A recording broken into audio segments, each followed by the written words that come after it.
Son-in-law's family mocks, poor mother at wedding until her unexpected call changes everything. Sarah Martinez smoothed the fabric of her simple blue dress as she walked into the Grand Plaza Hotel. Her heart raced, but a smile crept onto her face. Today was her daughter Emma's wedding day, and despite everything, she couldn't help but feel proud. The hotel lobby gleamed with marble floors and crystal accents, the epitome of elegance. The kind of venue that perfectly matched the Thompson family's wealth and status. "Mom." Emma's voice cut through the buzz of the lobby. Sarah turned to see her daughter rushing toward her, still dressed casually, her hair not yet done. Her smile was tight, her shoulders tense. "You made it," Emma said, hugging her quickly, then stepping back as if she didn't want to linger. "Of course I made it, sweetheart," Sarah said warmly. "I wouldn't miss your big day." Emma's eyes darted around nervously. She wrung her hands and took a breath. "Mom, I have to tell you something." Sarah's stomach tightened. "What is it?" "They've changed the seating arrangements." Emma's words tumbled out in a rush. "You've been moved to the back, near the kitchen entrance." Patricia said it was because of the photographer's setup, but Emma trailed off, unable to meet her mother's eyes. Before Sarah could respond, a sharp voice cut in. "Emma, what are you doing down here? You're needed in the bridal suite." Patricia Thompson strode into view, her designer heels clicking against the marble.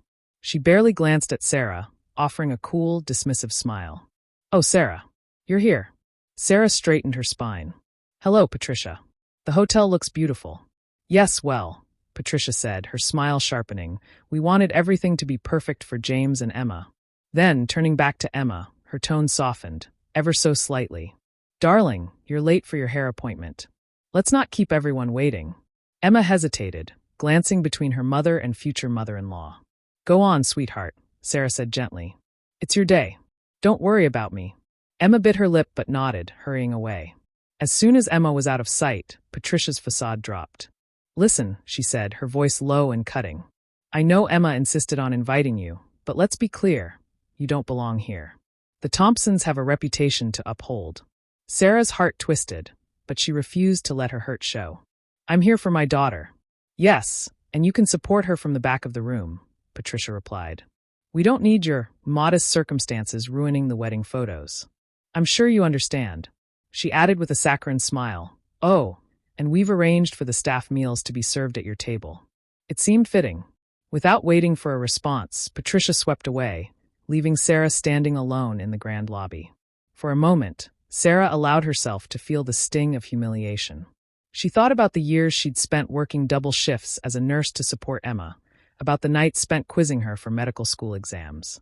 Emma had been her pride and joy, and now she was marrying into a family that looked down on the very sacrifices that had made Emma's success possible.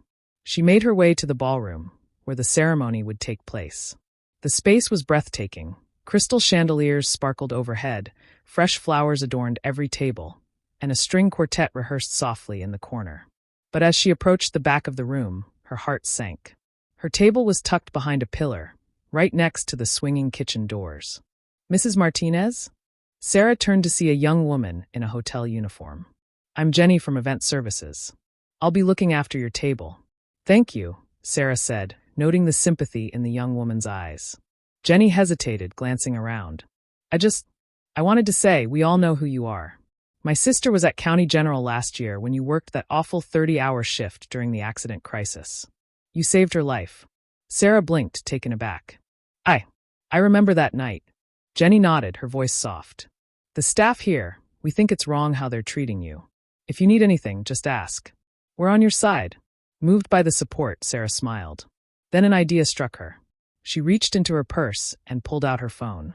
"Actually," she said, "there is something you could help me with. But first, I need to make a call." The next 2 hours flew by. Sarah stayed in the background, watching the room fill with impeccably dressed guests. The Thompsons greeted each one with warmth and charm, until their eyes landed on Sarah. "Is that her?" one woman whispered to Patricia. "Yes," Patricia replied loudly enough for Sarah to hear. "The nurse. But don't worry, we've kept her out of sight." Sarah glanced at her watch. It was time. The first sign that something was wrong came when Jenny and 3 other servers removed their uniforms and walked straight out of the ballroom. "Where are you going?" Patricia snapped. "We quit," Jenny said simply, holding her head high. Patricia's face turned scarlet as more staff followed suit. The bartenders packed up their tools, the valet staff left their posts, and even the wedding coordinator closed her laptop. What is the meaning of this? Patricia demanded. Actually, a calm, authoritative voice interrupted. They can. All eyes turned to the doorway, where Marcus Chun, the CEO of the hotel chain, stood. Patricia's anger melted into desperation. Mr. Chun, there must be some mistake. There's no mistake, Marcus said firmly. The Grand Plaza will not host an event that tolerates such disrespectful behavior. All operations are suspended. Gasps rippled through the crowd. Sarah, Marcus said warmly, walking toward her. There you are? Patricia froze. You know each other? Marcus smiled. Sarah Martinez saved my daughter's life last year, and she's been instrumental on the board of our hospital group's foundation. When she told me how she was being treated here, I couldn't stand by. The room fell silent. Emma made her way to Sarah, tears in her eyes. Mom, Emma whispered, why didn't you ever tell me? Sarah took her daughter's hand. Because I wanted you to make your own way. But I'll always stand up for what's right. Tears filled Emma's eyes as she hugged her mother tightly. And as Patricia stood frozen in horror, Sarah realized she had everything she needed, her daughter's love and respect. Nothing else mattered. Sarah Martinez had always believed in hard work, quiet resilience, and leading by example. She had never wanted her connections or accomplishments to influence her daughter's choices. But standing in the lavish ballroom, surrounded by tension and judgment, she realized something. She wouldn't let anyone treat her or Emma as if they were beneath them. This is ridiculous. Patricia Thompson's shrill voice cut through the murmurs. You can't just shut down our wedding. Do you know how much we've spent?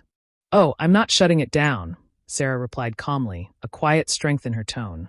She nodded toward Marcus, her friend and hotel manager, who gestured to the staff by the doors.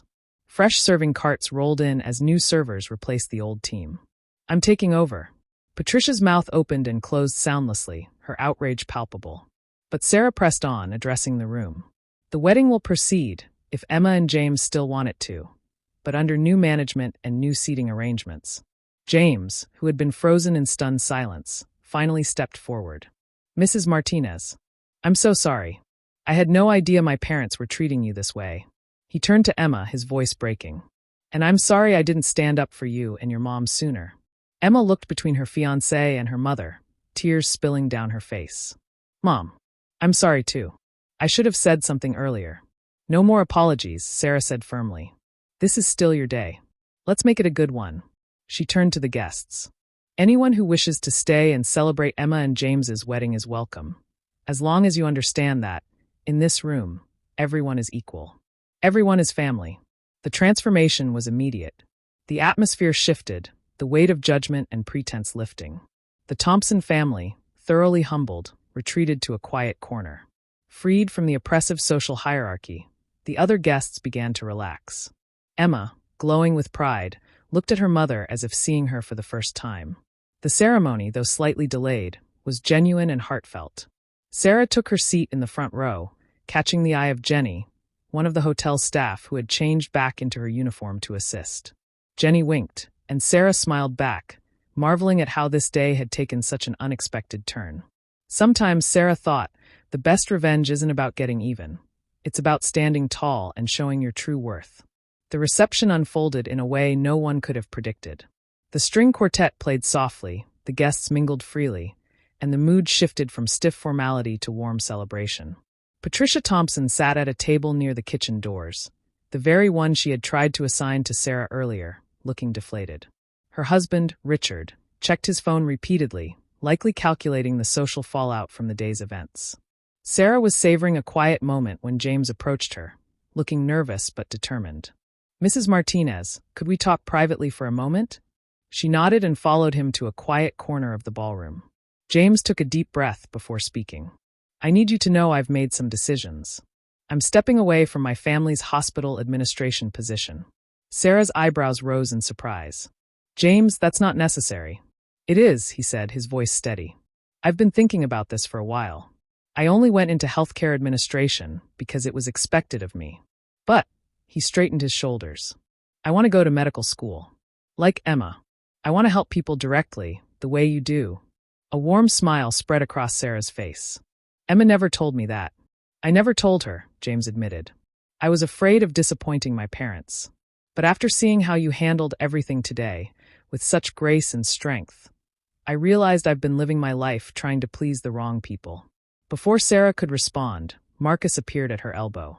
Sarah, there's someone here who wants to speak with you. She followed his gaze to the ballroom entrance, where an elegant older woman stood waiting. Sarah's heart skipped a beat. It was Dr. Catherine Reynolds, the state's health commissioner. Sarah Martinez, Dr. Reynolds said warmly, approaching. I'm so glad I could make it, even if I am fashionably late. The Thompson parents, overhearing, practically tripped over themselves in their rush to greet the commissioner. Commissioner Reynolds. Patricia gushed. What an unexpected honor. Save it, Patricia. Dr. Reynolds cut her off coolly. I'm here to speak with Sarah. She turned back to Sarah with a smile. The board meeting is next week, but I wanted to tell you in person. We're approving your community health initiative. In fact, we're doubling the funding. The Thompsons' jaws dropped. But more than that, Dr. Reynolds continued, I'm retiring next year, and the governor has been asking for recommendations for my replacement. I'd like to put your name forward if you're interested. The room fell silent again as the weight of her words settled over the guests. Emma slipped her hand into her mother's, her voice a whisper. Mom, you never told me about any of this. Sarah squeezed her daughter's hand, her voice steady. I've always believed our work should speak for itself. All those nights I was working extra shifts, I was also building programs and relationships to help more people. I never needed recognition. I just wanted to make a difference. Dr. Reynolds nodded. And that's exactly why you're perfect for the role.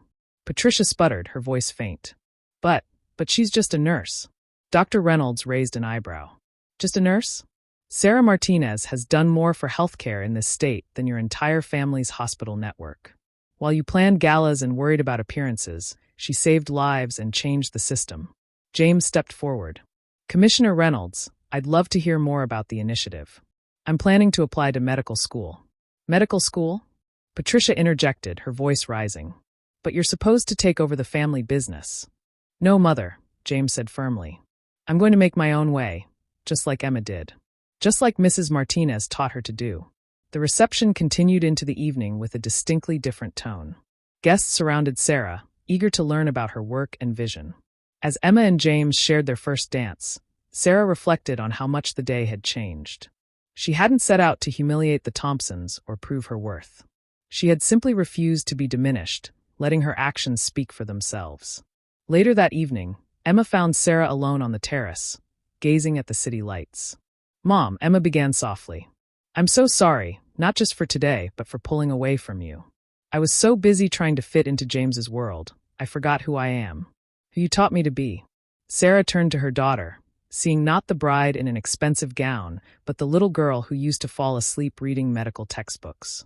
You never have to apologize for trying to find your way, Sarah said, pulling Emma into a hug.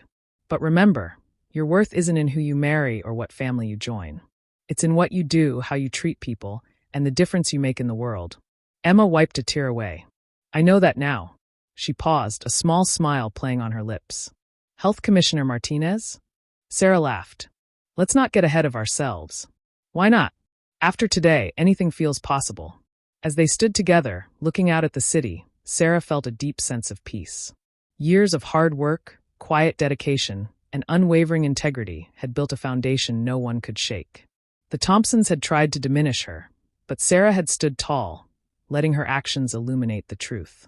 Sometimes the greatest victory isn't proving others wrong, it's proving yourself right.